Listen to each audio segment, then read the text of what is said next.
ours is a little bit bigger.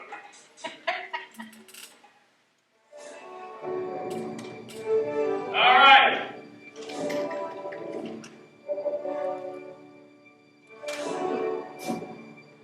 Testing. Okay, here we go. Thank you for coming to the community house. And if you're not a member, watch this.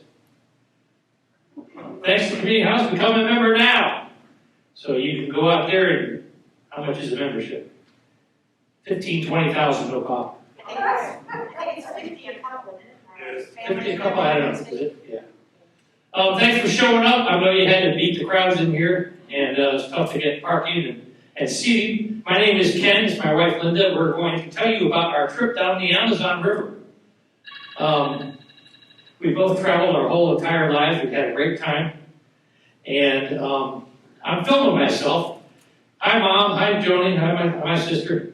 The reason I'm doing this is I do a lot of stuff for the city of Sanibel. And they have these big hurricane things, and I got to film it all.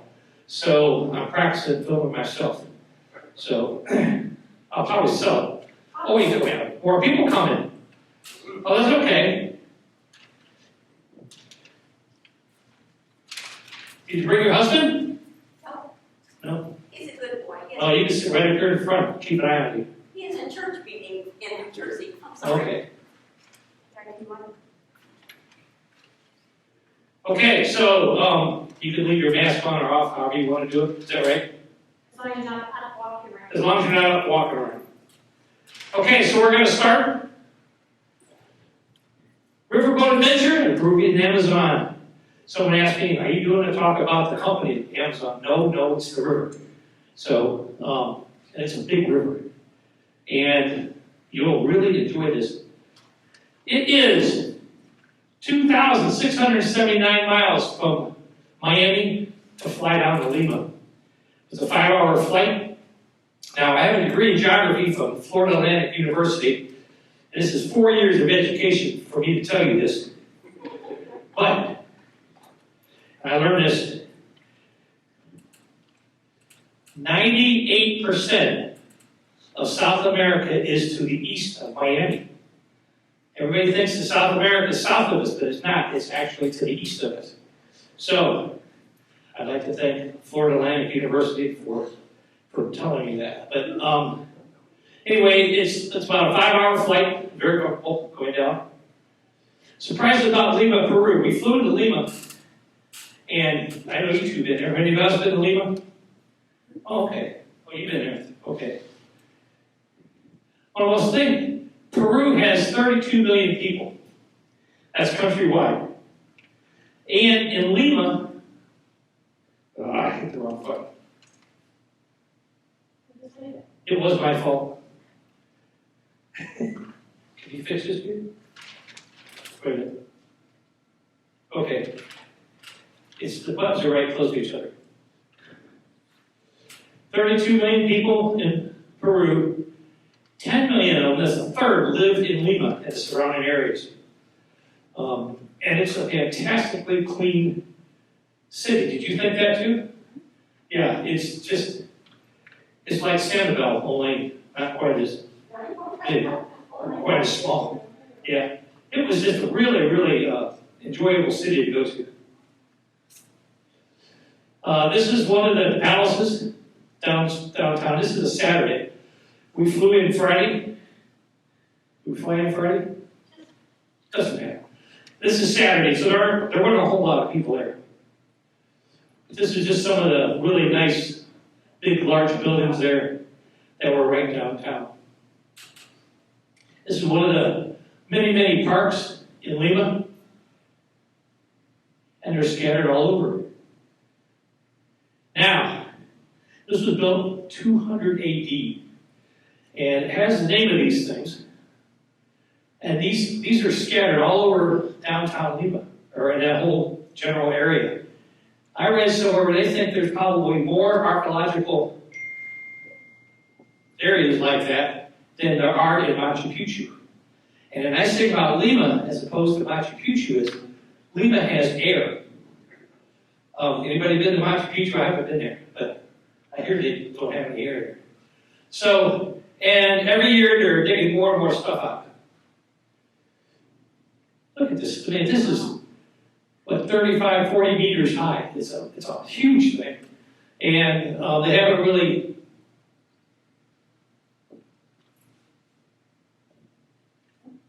I didn't do that. But it's like the pyramids of Egypt. And they're going to find more and more things as they continue to dig and unbury these things. Now, we had planned to come back. I had planned to spend another week in Lima, but I didn't get to, and we'll get to the reason why in a minute. You don't have to stand up unless you're from Peru. This is the national anthem of Peru. This is Miraflores, where our hotel was. They said close to the beach. Well, they don't tell you it's like a 6,000-foot drop to get to the beach. If you get down there, red masked parakeets. It's just really pretty. And there's some islands out in the middle out there, which kind of block Lima. So it's not quite as wavy, but this is downtown Lima. What time of year? What time of year? March. We were there in March. Now, this is very rare to get a hummingbird in slow motion like this. We had to hunt all over. If you ever watch those birding shows where they show just a couple seconds of the bird flying away in slow motion, that means the photographer only caught 1 or 2 seconds of the bird flying away, so they slowed it down so you guys can see it. This is one of the churches in here, and you go in there and they go, oh, you can't take any pictures, which I don't understand why. It's just absolutely gorgeous. Tons and tons of gold. It's all built by the Spanish back in the 1600s. But the churches there were just utterly fantastic. We went to this museum, lots of bougainvillea there. We're all looking at the birds. This was the birding trip for Carefree birding. So we took a lot of time looking at birds. And here's some old stuff. This is, 2,000 to 3,000 years old. And it's amazing how, you never hear about the culture. You know the Spanish went down, took over, and wiped out everybody, turned everybody into slaves and all that kind of stuff. But the indigenous people there just had a tremendous. Then they found these guys' heads, and they did a lot of research, and they think that they were actually able to do brain surgery. I think I would hurt, unless of course you had a lot to drink. But still, so they found these skulls, and cell phones are everywhere, except up the Amazon River, and we'll talk a little bit about that. That's probably the second best picture I took of the whole trip. That, of course, is the best picture of the whole show and of the trip. I just thought that was really cool. This is a drink. It's made out of purple corn, pineapple, and clove. And you can it's the national drink of Peru, and you can put whatever you want into it. And it tastes good. Okay, good. It wasn't great, it wasn't horrible. Did you drink it? I did not have that. How'd you guys like it? Yeah, it's, We were having guinea pig at the time. Yeah. Yes. And say again what it It's is. chicken morala. Rhonda? But what's it? I don't know. These people. Purple corn Purple corn with with spices and things. spices, clove, and Purple. pieces of pineapple. They said that's really ancient as far as having that recipe for their drink. I bet it is. So it's very ancient as far as the recipe, that it goes back many, many years. It's not something that's just in the last 100, 200, 1,000 more years back. So that was the drink that we stopped. And then we had some really good food. And no matter where you go when you're traveling, the food is always very good. And years and years ago before I led it, I'd go home and go, well, let's make some of that stuff we had. It never turns out like it does when you're there. So beef. Okay, here's the Amazon River, the map of the Amazon River. Now, you can see where Lima is, and then we had to fly lost my pointer. You see it? It's here somewhere. We flew to a little city up here, and then we took a bus, a 2-hour bus ride down to the city. And the only way to get there, I should say that, the Amazon River, 9 different countries it flows through. A lot of people don't know. 20% of all the fresh water that flows into the ocean worldwide is from the Amazon. It's a huge, huge river system. I think it's second, or the Nile is first. I think Amazon is second. There are no bridges crossing the Amazon. So if you're one side or the other side, you got to take a boat. And the reason there are no bridges is because it's sucked really wide and it's fast moving too. The seasonal fluctuation, 45 feet. We just had that big rain here in Sanibel, 11, 12 inches. And our backyard's like, it went up 2 feet. Can you imagine 45 feet? But when you live down here, you get used to it. Everything's geared toward that. And the river's 4,000 miles long. That's from here to California and back. It's a big, big river. Okay. You know that little thing on your phone where you can look up to see how long it takes to drive or fly? If you were going to drive, it would take you 456 hours and 42 minutes to drive. And the reason is because you've got 2 sets of Andes Mountains that go right here and right there. So you can't drive here. You got to go all the way up here, all the way back, all the way back there. So it's a really, really long drive. So it's much easier, and it's about a 2-hour flight. So we flew in to this city up here, and then we took the bus down to where we met our boat.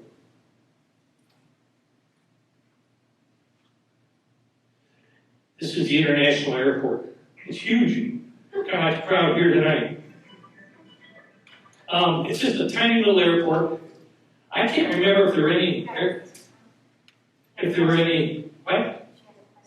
Oh, yes, ma'am. Back to the Amazon. The only way to get across it is to take a boat across it. Correct. How long does it take to get from one side? And then what kind of boats do they have? Oh, the question is, to get to the other side of the river, you have to take a boat. It could be 2 miles wide, and there's ferries that go across there all the time, but not ferries like you think are. But once you go across the river, there's nothing there but more jungle. Or there's a couple little cities here and there, so it's, We'll see some boats later in that. yeah, we'll see some. Good question. So this is the international airport which we flew into, and we flew out of. This is an area. Did you want to talk about this? It's your slide. Okay, so we flew into Iquitos, which is upriver, up the area, and we went into Nada. And that's where most of the boats, where they do that part of the trip from the Amazon. So you have National Geographic that has their boats there and other different places. The company we had, they had 3 boats. We were one of the boats that was chartered for our group. And Nada is where you go and get it. And we'll see some pictures of that little town before we boarded the ship. But if you look at it, can I have a quick? Okay. So you can see where the Amazon starts here. That's what a lot of people believe actually is the start of the Amazon River. And there's a couple different rivers that flow into there to start the Amazon. And then it goes on its 4,000 miles. So what happens is you have all these little tributaries. And all these little things you see along here is those are the little tributaries where we go off and stop and take little boats off our main boat and go down and look at, for the wildlife and for the birds and all different things like that. And what you find is there's people who live along all these little tributaries. There's not a lot of big houses, or not houses or villages off the main Amazon rivers because it's too drastic as far as the fluctuation and everything like that. So you find them more down the little tributaries. You'll see a lot of pictures along the way about that. Thank you. I was going to say the exact same thing. Here's a main transportation here. People say, well, to get a bus here, you have to send it by boat. Everything's brought in by boat. I'm sure there's some things flown in, but boat is the cheap way to get everything here. And it's So it's a long trip by boat to get stuff into the thing. This isn't a town where we're leaving for boat. This is one of the last times we saw cell phones. They do have cell phone towers out there. Did you have? Linda said she had cell phone. T-Mobile. But the thing is, we only went 50 or 60 miles up the river, down the river. And I would probably say 95% of all the river trips are in that same particular area. So I'm sure that the companies, I'm sure if you took another day or two and went down the river, you would not see anything, cell phone wise. This is our boat. You know, I took a picture of this with my cell phone, and I got home and my buddy was showing me what your cell phone could do. If you look at places, it pulls up a map and it showed me exactly where I was down to the block. And I was like, how does it know that? So it's just phenomenal. You take pictures, you don't remember where you were, ask your cell phone, and it'll tell you you were here. Well, I don't know how it knew. But anyway, so that was our first glimpse of the river. I'm like, oh, this will be fun. This is Sanibel. Yesterday? No, I'm sorry. This is the little town. This is where the river's leaving from. We went in these shops and did some shopping for the schools. So we're going to take school supplies to one of the little villages, which was a lot of fun. Here we are. This is our skiff to take us to our new house for 5 nights. Go back here to our skiff. And so we loaded up the truck and headed to Beverly's. Sorry, I got a big phone. How do I do that? Wait a minute here. Well, the buttons are right close to each other. Okay, so this is our ship for the next 5 days. Did we see anything that's more luxurious than this? I don't think so. Probably National Geographic. National Geographic might have been a little better, but we spent a lot of time on cruise ships. It's not quite cruise ship-able, but it was very comfortable. And here we are. This is the main meeting area where we got our instruction of what to do, what not to do. Take your shoes off, do this, do that. You know, if we sink, here's your life jackets over here, and that kind of stuff. And we left, every time we go on an excursion, we left from the main deck right here. This is the very important part. This is the dining room. It's our guide in the green. 2 of our friends in that good-looking guy is me. And it's just really, really pleasant there. And it has 2 good, very excellent chefs on board. And they serve us this way. We go up and scoop up what you want. And they have dessert. They bring stuff in like this. And you can go to the bar and get a beer for $1 or something like that. It wasn't very expensive, I don't remember. And of course, the purple drink. This is our bedroom. 2 beds, not hugely wide, but there were a couple people had gotten the quote, deluxe, and it was a deluxe suite, and it was another 5 or 6 feet wider. This is the view out the window that Linda took. It's kind of cool. You wake up in the morning, you look out there, and this is, I would say, if they had a downtown Amazon, this would be it. There's just nothing out there. Here's one of the skiffs we're getting into. We're going to go up and go bird watching. Now, I really enjoyed being on a boat. Both Linda and I lived on boats for years, off and on. But as a video photographer, it's very difficult to hold the camera still when you're in a boat. So, and of course, no matter where you stand or sit, the guy in front of you stands up. So then you got to move over a little bit, and you can't get out and walk because if you get out, you'll sink and you'll be eaten by all sorts of creatures. So, as you look at some of my video, you'll get a nose that rocks a little bit. Okay? Oh, and also we're going to dance here in a minute. So get ready for that. But they were fairly stable boats and pretty quick. And you can see the beautiful color of the Amazon, which is, that's the color. unless you go way up a tributary, and then you can get where clear water, where you can see maybe, 3, 4 feet down instead of 2, 3 inches. Here we are, ready to take off. Or is this a video? It's a video. Oops, what happened?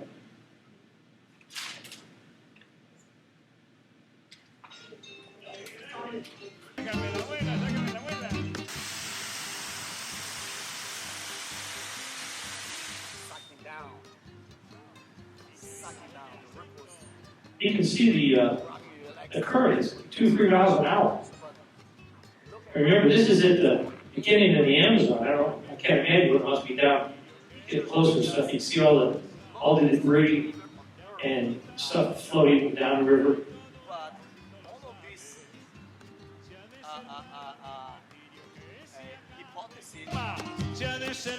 This was a shore. I just happened to catch it. It just disappeared. I mean, we're talking 25, 30-foot trees. It just went boom. And they never popped back up. It's not like they hit the bottom top. This current is always undermining the sides of the shore. So you don't want to build a house here because it'll be gone. But this is one of the reasons that there's so much silt in the water. Also, it's another reason you never travel at night in a big boat because you have all this kind of crap floating down where it's very difficult to see during the daytime. That's kind of neat looking. All right, wildlife on the river. That wasn't me. That was that.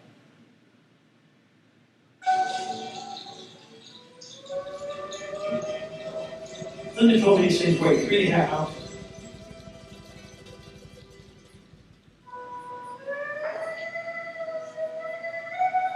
I put the music in there. There wasn't a band following us.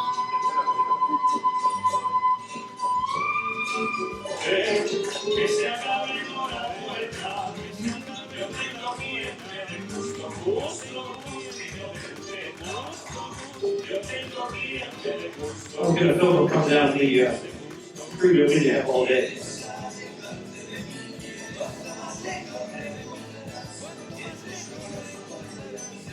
We saw a lot of wildlife along the side of the river. That's one of their habitats. They like to, it's a good habitat for them. It's over the river, they got all sorts of animals and fish. So we saw a tremendous amount of wildlife just on the boat itself. When I first saw this, I thought this was John, but it wasn't.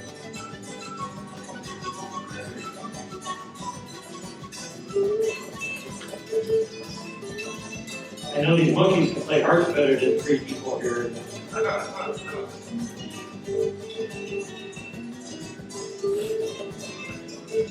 We play hearts here at the community house every Friday at 1 o'clock. Well, I play hearts out.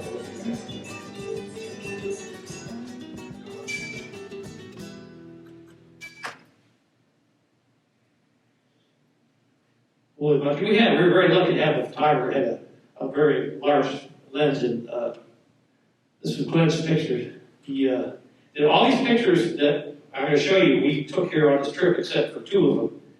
And I'll show you the 2 that we didn't take.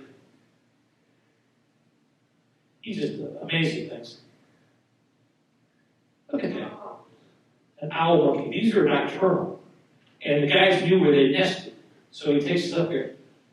Have you ever, I've never even seen anything like this on TV. Have you guys ever seen this? It's just amazing. Dylan Breyer, whatever her name is. Pardon?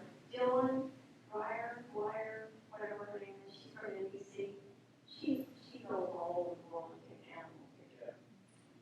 It's a lot of fun to see all these monkeys in it. And the thing was, you'd go half hour, 45 minutes, not see anything, and turn the corner, and then, of course, everything's right there. Black spider monkey, cute little things. I have a spider story monkey, a friend of mine, she lived in Africa, and I went to her house for lunch after church, and her father was the minister, he says a long prayer. And this is in Indiana, her mother gets up, opens the drawer like this. I said, why did you open the drawer that way? She said, when they were in Africa, She opened that drawer, she had a pet monkey on her shoulder. She said she opened the drawer and a spitting cobra came out and spit and killed the monkey. And she says, from then on, I always open the drawer that way. I said, Mrs. Thompson, there aren't any spitting cobras in Indiana. She says, I'm not taking a chance. So their little pet monkey ended up dead. Ken, excuse me, were all these monkeys in the same vicinity? I can't hear what you said. I can. Repeat the question. Yeah, the question was, were all the monkeys in the same facility, or same area as well? It was all in that 60-mile radius of maybe different tributaries, different things, again, because they're traveling. So, sometimes the one boat would be way ahead of us, and we'd have to speed up because, our boat wasn't there to see it or whatever. They may be gone by the time, but then the next time we found them. So they were scattered for that. Now, that first one, the marmoset, the pygmy marmosets, they actually came out to see us. We were at a village, and they lived in that village. And it wasn't like the kids or anybody was feeding them. They just said, just wait here, and eventually we'll see them. So they showed up, and there they were. And, they just, around. It's like they were curious. But I don't know again whether or not, I think that was one of the places we took and gave the village some school supplies. But again, I would think that they would have been, running food or coming right down to us if they had actually been fed. But it was quite interesting. We were told 4 or 5 times not to feed any of the wild animals, which was a great idea, because you know what happens when you feed animals, and then it comes up with a problem.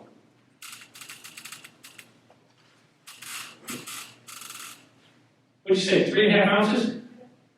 I mean, small little guy's cute.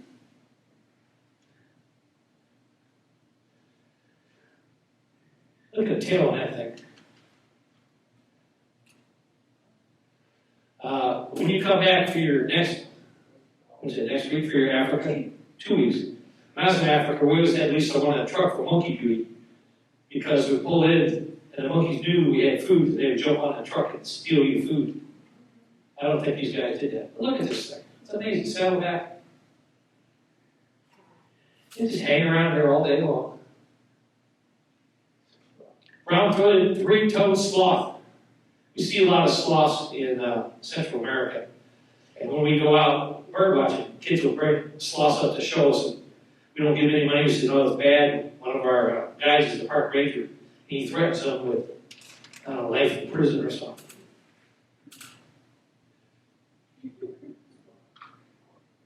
Did you know sloths can swim really very well? Okay, this is one of the pictures we downloaded from the internet. We saw a lot of dolphins. Let me rephrase that. We saw a lot of swirls of pink that might have been dolphins. We think they were, but it's just there and they're gone. But we did see them a lot. Not a lot, but at least 2-3 times a day, didn't they? So they were very common, it was just very difficult to see them. But that's the pink dolphin. It wasn't as difficult to see as it was to get a picture.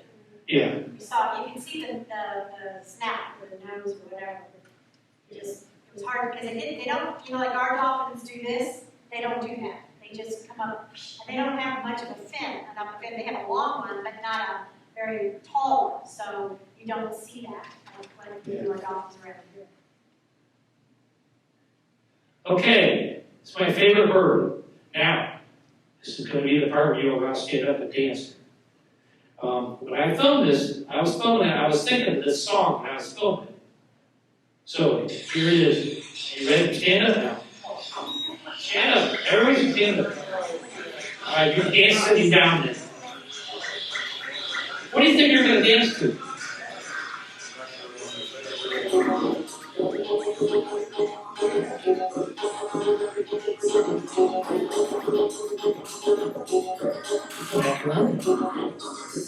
You don't remember how, there's how to do it.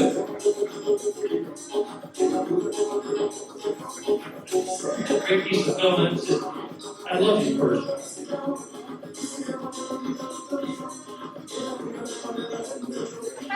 They're not sure if that's a main thing or that's just they have fun with it. They haven't been able to actually.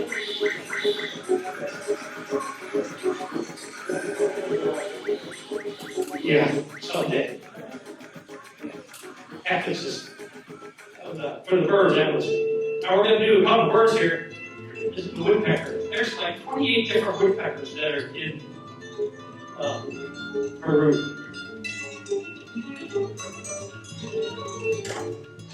I see how I'm moving all over because I'm on a boat standing up. But it came out pretty good. Green colored woodpecker.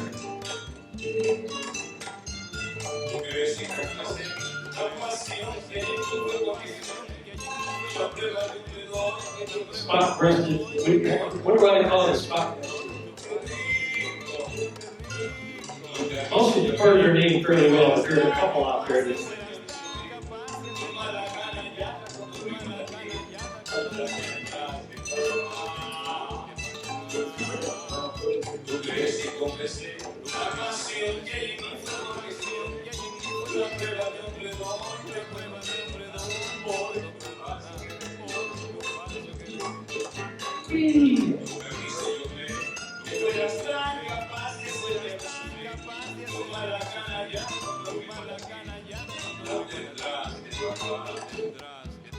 Okay, that was some of the woodpeckers that we saw. Green colored woodpecker. Chestnut woodpecker. Dusky-headed parakeet. We saw several parrots. And I'm going to turn you over to the parrot expert. That's you. What? Because we're talking about the parrots? All right.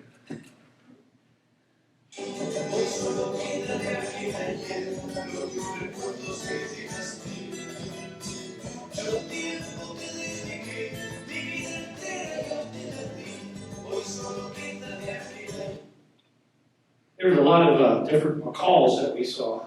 Look at this is an Oriole blackbird. It's spectacular. And we saw a lot of fork-tailed flycatchers. We saw flocks of those flying by. This is a ladder-tailed nightjar. Now, I've seen, I think in the summer, in the spring, you go outside, you can hear chuckle widow calling here on Sanibel. And that's one of the many questions I get. What's that bird? It goes, chuckle widow, chuckle. It's this type of bird. And they're nocturnal, you can tell by the big eyes. But we were lucky to see these guys sit outside in the daytime. Here's a great pontoon. They're scattered all over Central and South America. They sit up straight. You'll never see them because they look like a piece of wood. And I'm sure these two guys went on a trip. I'm sure that we walked past thousands of these things, and you've never seen them. But we saw two of them.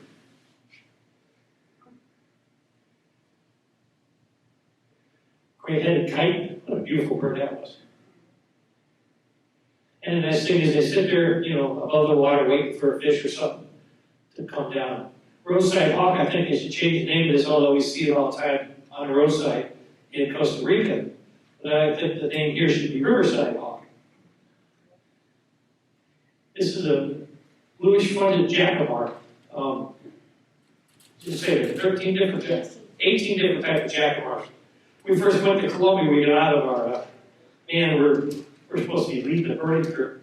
This bird stops and says, "What is that?" She goes, "A jacamar." I go, "A what?" I never heard of them. I've seen 5 or 6 different types of jacamars now.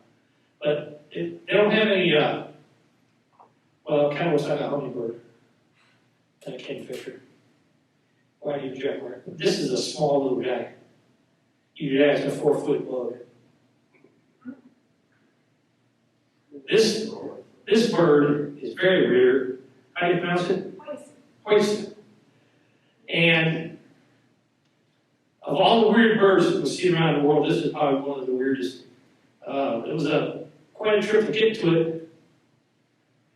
It's also called the stink bird. I'm going to tell you why in a minute. But it's a very unusual looking bird. It's big, 2.5, 3 feet tall. In 2015, you can read it. It's the last surviving member that branched off of its own direction 64 million years ago. That's what we're doing to some of you people out there. Yeah.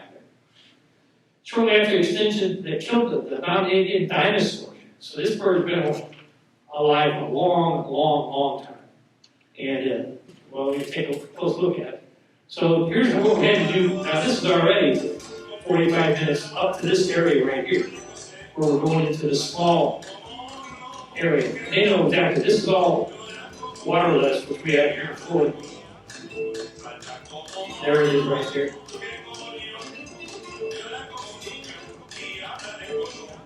But again, we're in a boat, so we can't get out and walk up to these guys because they're over the water. But there's 4 different birds, maybe 5 in that picture right there. The reason they call them stink birds is they have a double stomach. And they kind of eat like a cow. They eat a bunch of leaves and leave it in their first stomach and let it ferment. And then they expel gas that stinks really bad. You're lucky if you didn't get a smell. But that's why they have, and one of the few birds that does this, and 95% of its diet is leaves. They have some bugs once in a while. But 95% of their diet is leaves, and they ferment it in their first and second stomach. Pretty weird. Blue and yellow macaws. We saw several macaws. I was in Costa Rica one time, I saw 200-300 fly into one tree. They landed, and it disappeared. It's just, you can't believe it. That many birds are there, you can't see any of them. This is yellow-headed car. It's part of the falcon family. We have a car here in South Florida. It's a crested car. And crested car is also the national bird of Mexico. But this is a little bit different. This is yellow-headed car. Now, remember I told you about not getting a lot of things, so you slow the film down.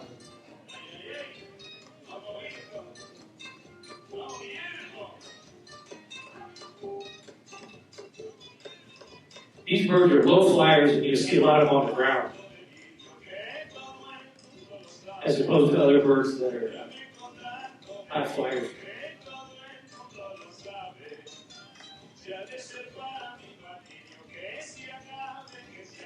There he is. Little cuckoo, as opposed to the big cuckoo. Those guys in the back here. Turquoise tanager. When you're in South or Central America and you see a bird you don't know what it is, go, oh, it's probably a tanager, because there's a mess of tanagers down there. So it's a pretty little bird too. You know, Kasiki, we see a lot of flame katikis. This is a very special bird, very pretty. And again, these are all right alongside the shore, not deep into the jungle or anything. I go if they're deep in the jungle, we couldn't see them. Here's the parakeets, small little guys. Black-fronted nunbird. I think it's a religious thing. You know, you got your cardinals, you got your nuns, you got your pope bird. I made that up. Horned screamer. We have seen we've seen 2 different screamers. This is the horned screamer. It's in Central South America. They're fairly common. There's a reason they're called screamer, because they're really, really loud. I can hear them. That's how loud they are. And there's another screamer called the northern screamer we see up in Colombia, which is the rarest of the 3. Then they have a southern screamer. So there's 3 different types of screamers. And they're a big bird. The first time we saw them, we got a picture of it. And we hired a guy named Colombia, bird guy. He didn't know anything. He was calling turkey vulture eagles. So we got it back. We're like, what is this thing? It looks a little like a goose. Also looks, it's got long legs, so it's a water bird. And it looks like a hawk. Well, we went back to Panama, and one of our bird guys said he thought it was some type of screamer. But when you first start out birding in foreign countries like this, a lot of weird stuff shows up. By the way, the screamer is related to ducks. Yeah, it's related to ducks. It's actually closest, they said, related to the magpie and geese. Yeah, Which is very strange. very weird. So we went out for breakfast. Fruit Loops. Sorry. There's all sorts of different types of toucans.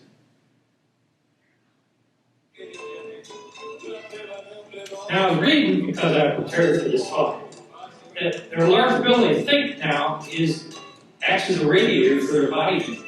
Because most of your toucans you find in very hot areas, so they think they put their blood through, and it actually cools their body down. Now, this is a extra here just for you guys. When you see a toucan, they fly like this.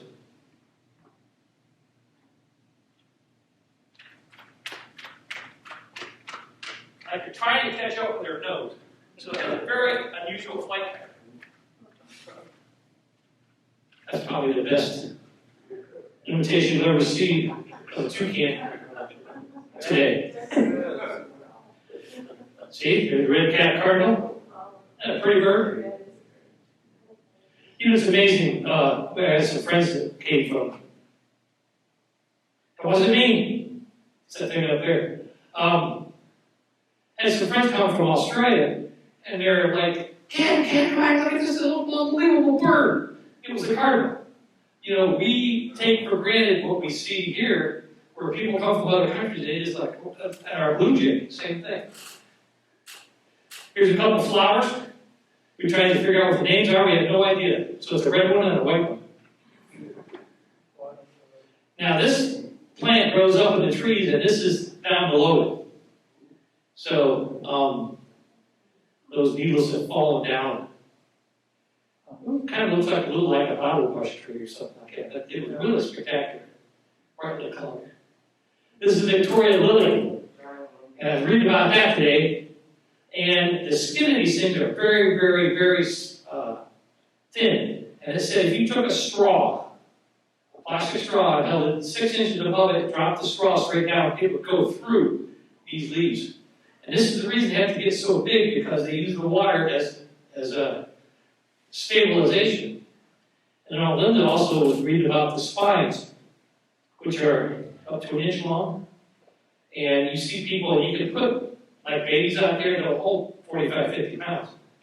So The spines are strong enough to puncture a tire. yeah, hear that? Spines are strong enough to puncture a tire. Of course, if you're driving out there, you deserve to get your tire punctured anyway. And we want to step on it. Yeah. This is the village we went to, and they took us over here to see these things.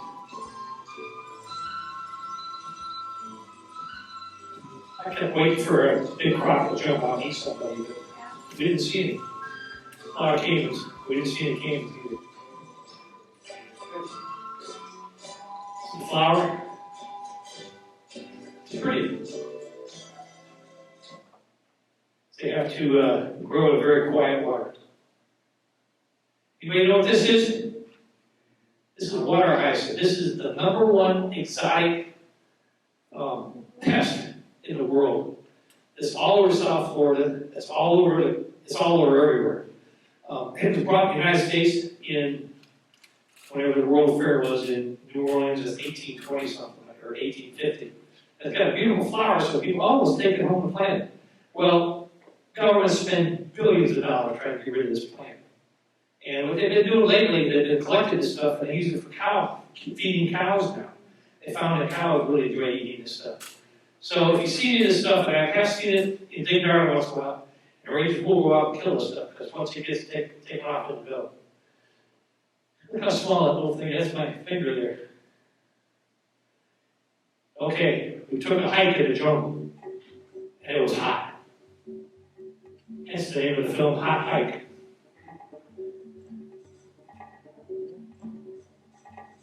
These people are 20, 25 years old, they've only been out there about 20 minutes. This is one of the palm trees you don't want to climb. Now, they're photographing anacondas. I figured, we're going to go out there in the tourist area and hear one of the frogs. That they would be, they had the anaconda in a cage and grabbed it. That's not the way it did. Some guy went out and actually looked for one and dragged him out. You'll see this in a minute. This is one of the ficus trees. It's a big tree. Fungus, mushrooms, ants. When you're birding or anything else taking pictures, the first thing I do when I stop is I don't look up at the tree, I look down. Make sure I'm not standing in an ant nest. I'm sure you've all stood in an ant nest once. So here's the guy getting a boa out of the tree. I took the guy 5, whatever, and he was very happy. That's how they make you living. They hang out, they walk with you, and they go, oh, look, here's the anaconda. or a spider, or, you know, we're going to see spiders here in a minute. But I would have never seen this guy. That's his head at the top. Red-tailed boa. Ooh.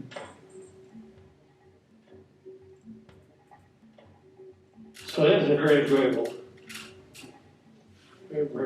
trip. We have these plants, I don't know the name of them, but they're in the Everglades. I'd like to wake up and have this thing crawl across your face. Tarantula. Lily was telling me the brighter the frog color, the more poison they are. These tiny little guys, they're only maybe inch and a half. Green anaconda. Look at that. If you do take this hike, you want to make sure to take it earlier in your trip. That way, if someone gets eaten, there's more food for you. Okay? That's just a tip. The size of that tree.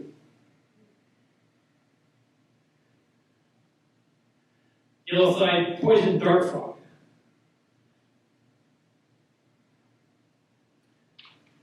Hey, look at this thing. This is his head right there.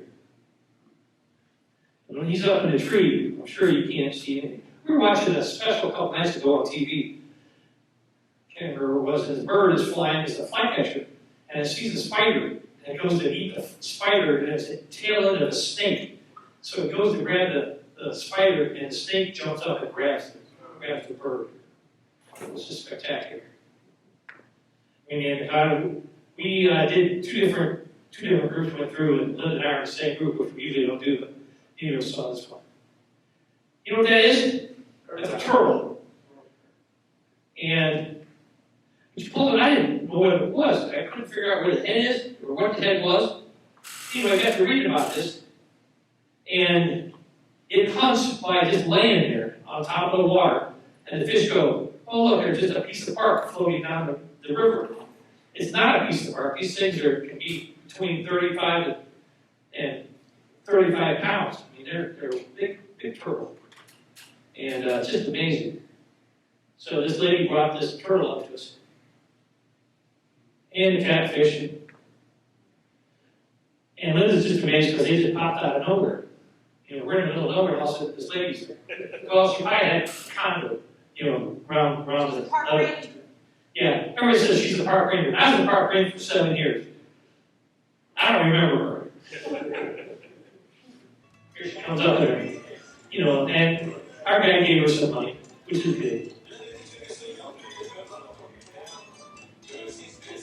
But I'm like, film that. I'm like, where's the head? What is that thing? I know it's a turtle. Martha Otta. And also reading it, they changed the classification of this animal 17 times in 200 years.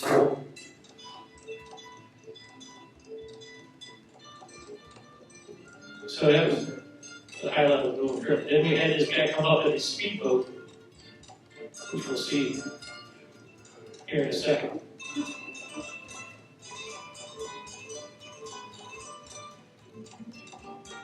I thought he was going to crash into it. Now, I didn't see any dugout canoes made out of trees. I mean, they're all made out of trees, but these are made out of lumber. But I guess if that's what you got, that's what you got. And, you know, you okay getting fish out of the river and stuff like that. This is one of Linda's favorite shots of the whole trip. Remember those? Go to drive-in. It's a scenery colors. I thought that's pretty neat. I wonder if How that many guys from up north didn't have to do that, but growing up in Florida, when we went to a drive-in, we had to do that all the time for the mosquitoes. We used to have those little pick things. Yeah, mosquitoes and stuff. I think you picked that up at Walmart, which is right down the street. Ants, flies, lots of pretty moths, butterflies. This is on our ship. Grasshoppers. What time is it? This is our night cruise. This was fantastic. We saw tons of stuff, even at night. I had a couple of flashlights. I had a small little flashlight. The lights that they make nowadays are spectacular. This is that ladder back night jar that we saw before the daytime. Tailed night jar.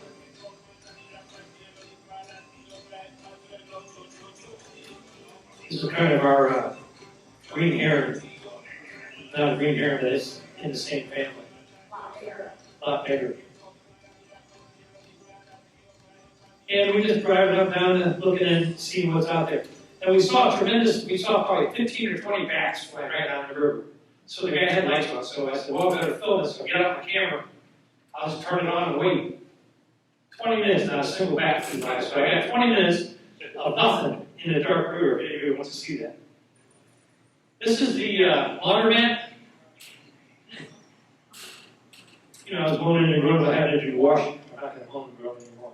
But this is very common. You can see how everything there, things are floating, so when the water goes up or down, remember you got a 45-foot seasonal variation of the water. So, this is one of the yachts alongside. It's just, you know, spider webs.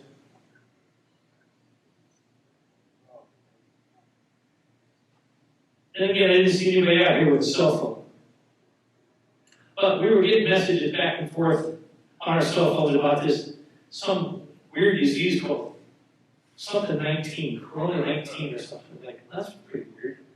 So I'm thinking, well, that's okay, because we're probably the safest people in the world from this Corona thing because we're in the middle of nowhere. There's a girl washing her hair. And saw a couple kids swimming. I didn't swim. I did take a picture underwater with my camera once.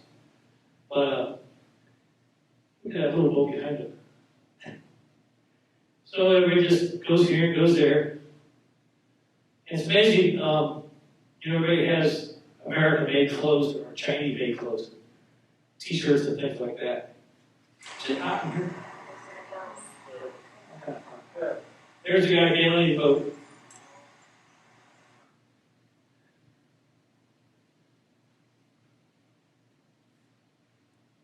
Okay, I'm going to turn it over to Linda, who knows this girl. And Ken decided he didn't want to go meet the shaman. So, yeah, probably would have done something to him. But anyway, so, you know, this is kind of their central area that they need to go see the shaman. And we're going to turn to the next page. Next page for me, please. So anyway, we were all sitting there, but these are all the different things, no matter what you have, they have some type of herbs or spices or something, or you know, something they put together. And a lot of times it's handed down to the people, you know, like her father was one, but it's not anybody in the family. It was only her that got selected, and supposedly she had this vision that she was going to be, and she had this sense to be able to take it out. So whether you believe it or not. But I thought the interesting thing, and that's why there's pictures here, they do things with smoke, and you're supposed to breathe it in and everything. She used a cigarette, real cigarette. It wasn't like it was a handmade cigarette. It was like, you know, she had Salem or something, and she opened up and used it. I thought that was kind of weird, because I personally back that wouldn't let her do it. I don't like smoke, and I don't like, you know, especially cigarette smoke with tobacco. So, but other ones did, and she did her little thing. So it was very, very interesting.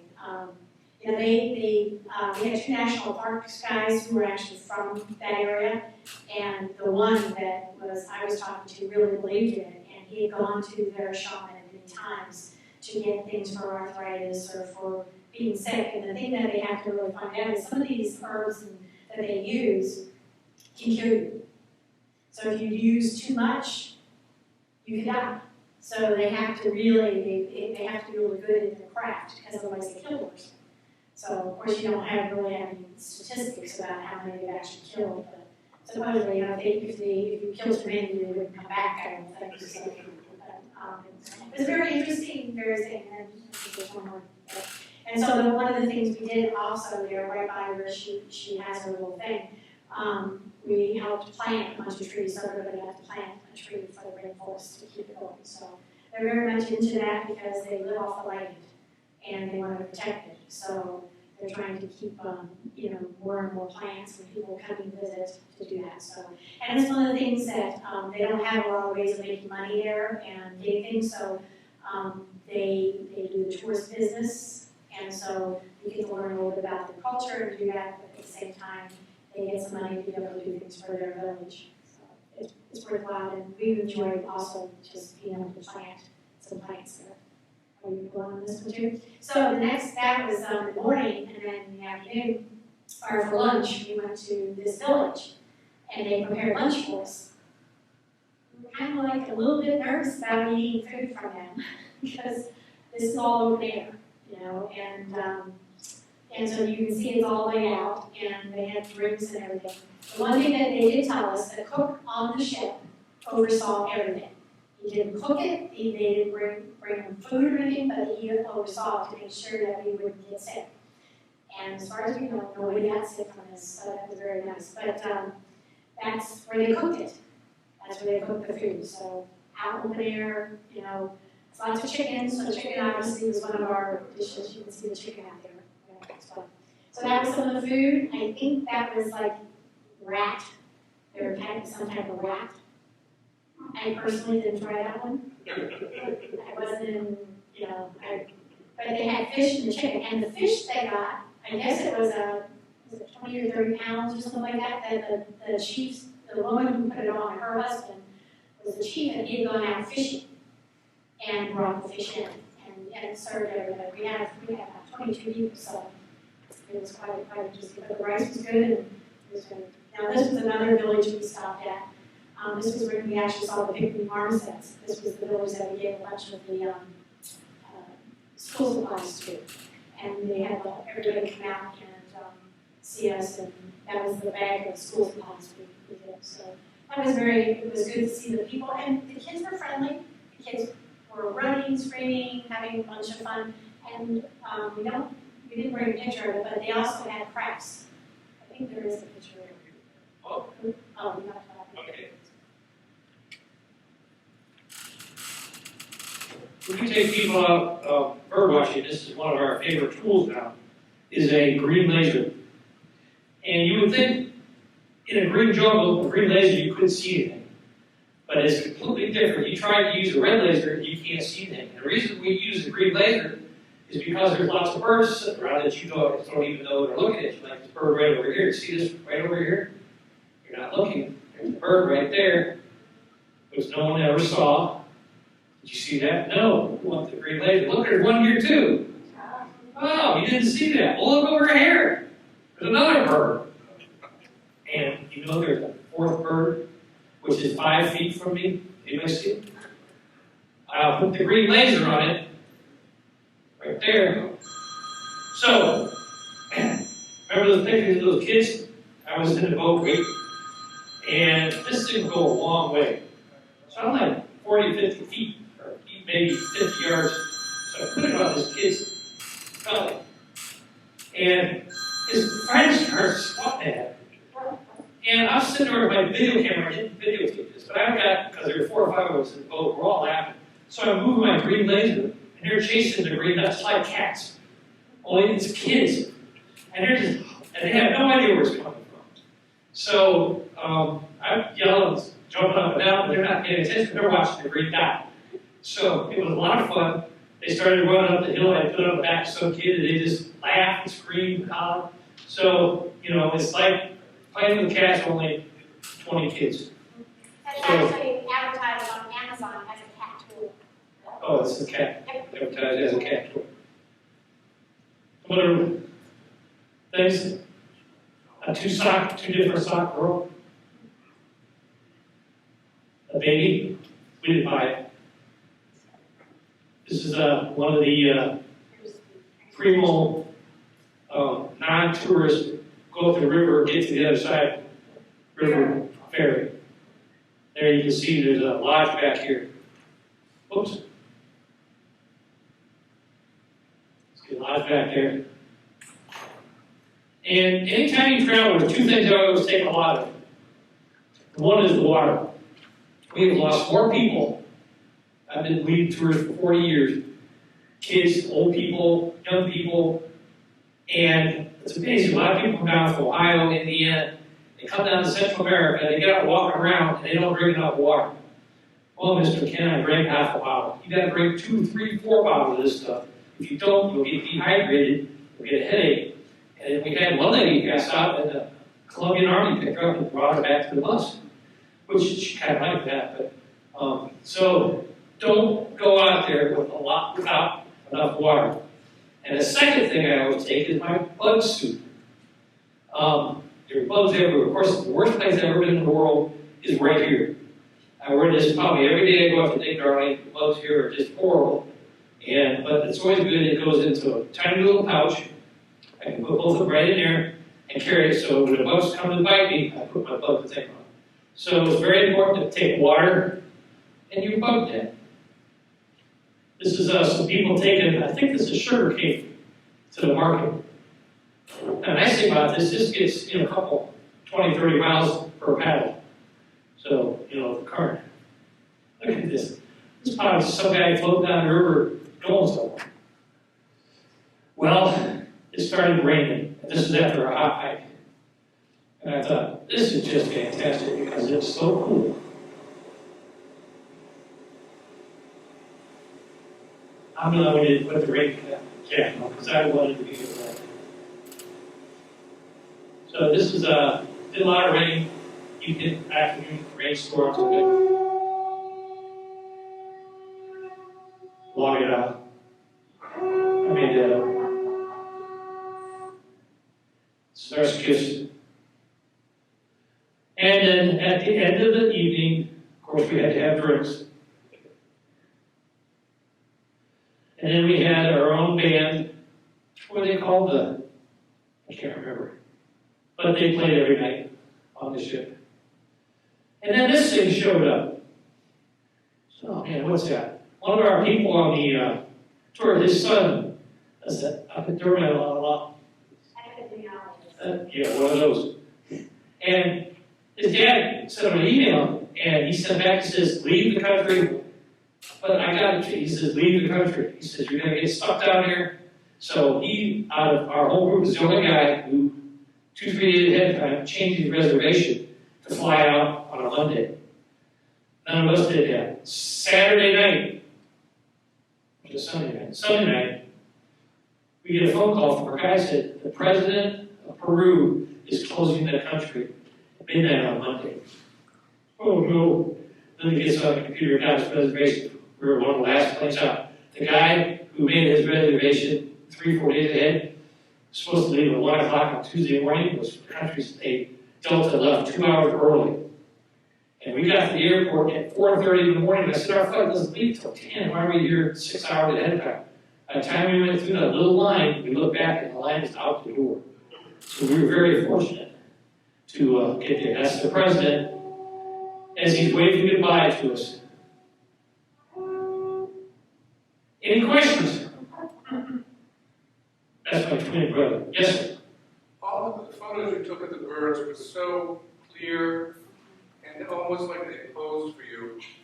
How long did it take you to set up and take a photo with that group with you?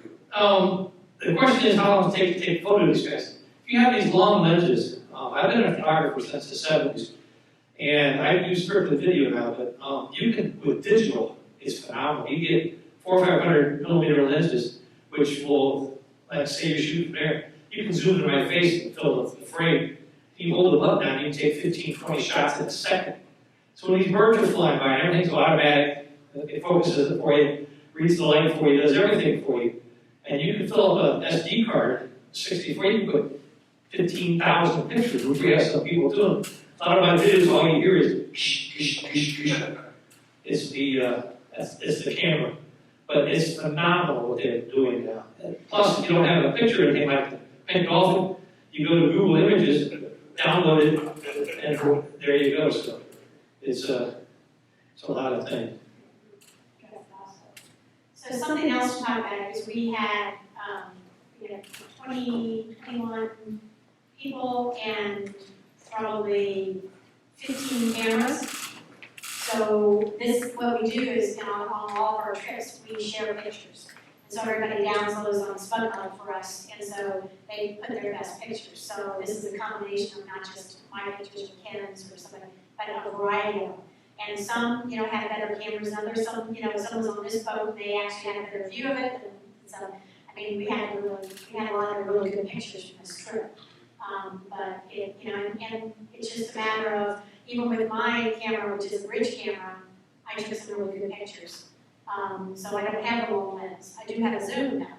But like you said, when you're on the boat and you're zoomed, it makes it, you know, sometimes a little bit harder. But we had quite a few different size cameras. Even the guy, he did something, but he's usually guiding, so it's hard for him to actually, you know, if we're sitting there for a long time, he'll usually get a couple of pictures, but it's hard. It's you have to, you know, it's luck. A lot of it's luck. Okay. And everybody's getting all this.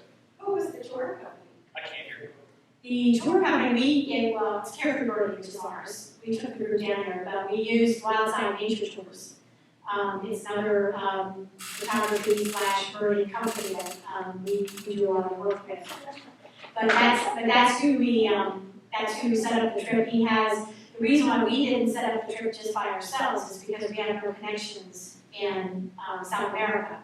So, because most of what we do is a lot of times on cruise ships. So the fact is, these guys already have a boat that they've been using for years, and this is the same boat or multiple boats, but the companies that they work with, and so they knew all people. On every boat that you have, depending on the number of people you have, you do have a national parks person on the boat basically at all times.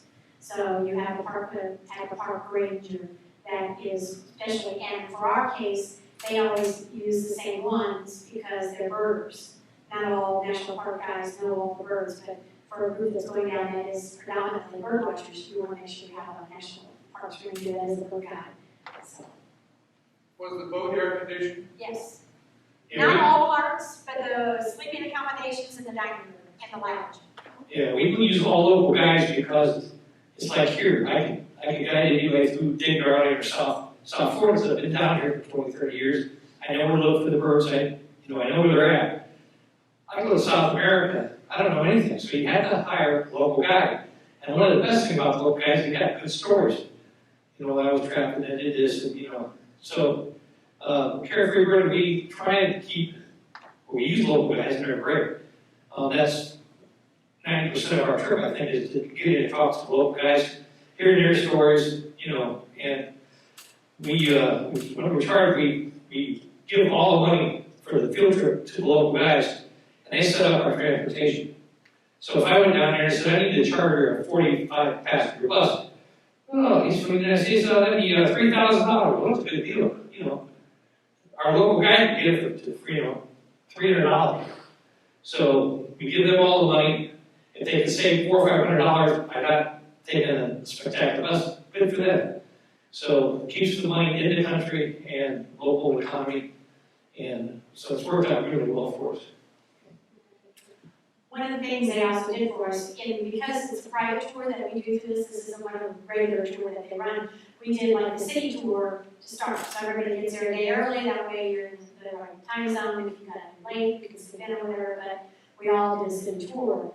And that's where the food that you saw was a place where we go, where they gave us a variety of all different kinds of food, Peruvian food, which was really fun. So that was nice. We got to see a little bit of the Lima itself. And then we went on down to the Amazon, but they arranged the internal flights. You get there, once you get there, then everything's taken care of by them. We had great, we didn't show this part because we were really doing the, just the Amazon part, but we actually went to another place and birded out on a boat in the ocean, in the Pacific Ocean. And we did a little around an island, we saw some penguins and things like that. But it's, you know, you can do that kind of thing when you do it private and make it a really good setup. But we were supposed to go to Machu Picchu. He wasn't, but I was, within half the group was going to go on to Machu Picchu, but we kind of like got ousted out of the country. So, because the rule was with Peru, the president said, if you get stuck here, you can stay at your hotel, but if you leave, you're going to be put in jail. And that's for 14 days. And I just couldn't see because they weren't going to have the dining room open. They were going to have room service only. They were closing the pool, you know, so it's like, She might have spent 14 days with me. Somebody would have died. And it wouldn't have been me.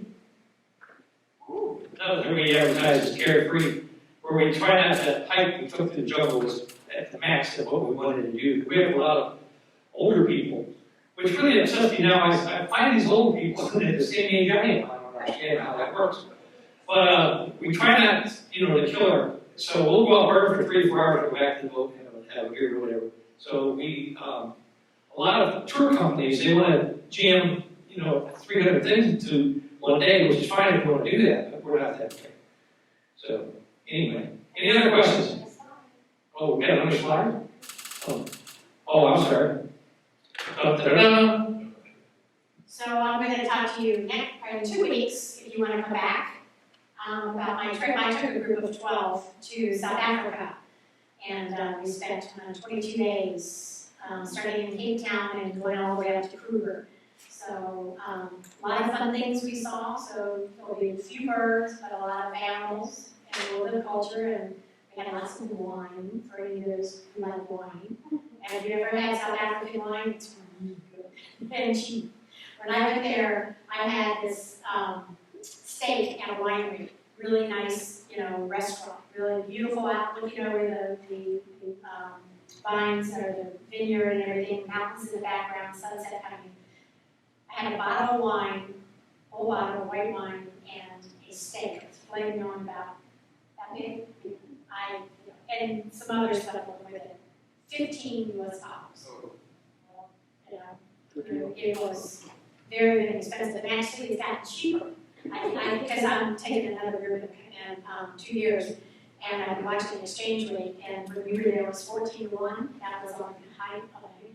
It's gone all the way up to 19. It's back down to 17-1. So that means it's cheaper. But it's not open. So I can't go back yet. So anyway, so I'll talk about our trip and a lot of things about South Africa. A lot of people were worried about it because it had such bad connotations about being dangerous. I never felt the whole time. We were there for I was there for about 25 days. So it was good. Yes? You mentioned, Ken mentioned about water. When do you get the water? I mean, if you're there for 15 days, where do you get the water? Okay, so what we do, because we don't like to, we're trying to get this on all our tours. Not some are better than others. But what we don't like to do is use bottled water as far as big bottles. So what we did is we told everybody they needed to bring their own bottles. So that what we do is we have the big bottle of water and have it filled up. So we would keep 2 big jugs in the van with us at all times. And so if we got down on it, just go to the grocery store, buy a bottle of water. But we didn't want to use cases of bottle, because plastic is bad. So everybody had the reusable bottles. One place, this was in Zimbabwe. We went on to, that's another tour we might do later. But we went on to Victoria Falls, which is Zimbabwe. And the place we stayed, they actually gave us a glass bottle for water. Not good. Not good. We had a couple that broke in Vegas, because all of a sudden they fall off the chair or whatever and they break. So most of it had nice, aluminum ones or something like that. Yeah. When I was when you were in the Amazon, you didn't have any rum. I didn't have any what? Rum. Rum? Rum? Yeah. Because the locals made it. Well, yeah, we did. We didn't show the mojitos that we had at the lounge. Yeah, we had the mojitos upstairs. And also we had Pisco sours. Yeah, they did have those too. We had one of our guys on the ship, there was a lounge on the 3rd deck. And of course that was the meeting place, before we went to dinner. And he fixed all fresh drinks or whatever. And he had some of the local liqueurs and everything else like that. So it was really good. You would use whole limes to make the mojito type things. Yeah, really good. And the restaurant here in Fort Myers is a Peruvian restaurant. I didn't know there was a Peruvian restaurant. It's on Fort Colonial. Colonial. Yeah. Oh, so towards downtown. Past Edison Mall? No. Or past? If you come from 75, you can go on twice the state. It's on the road.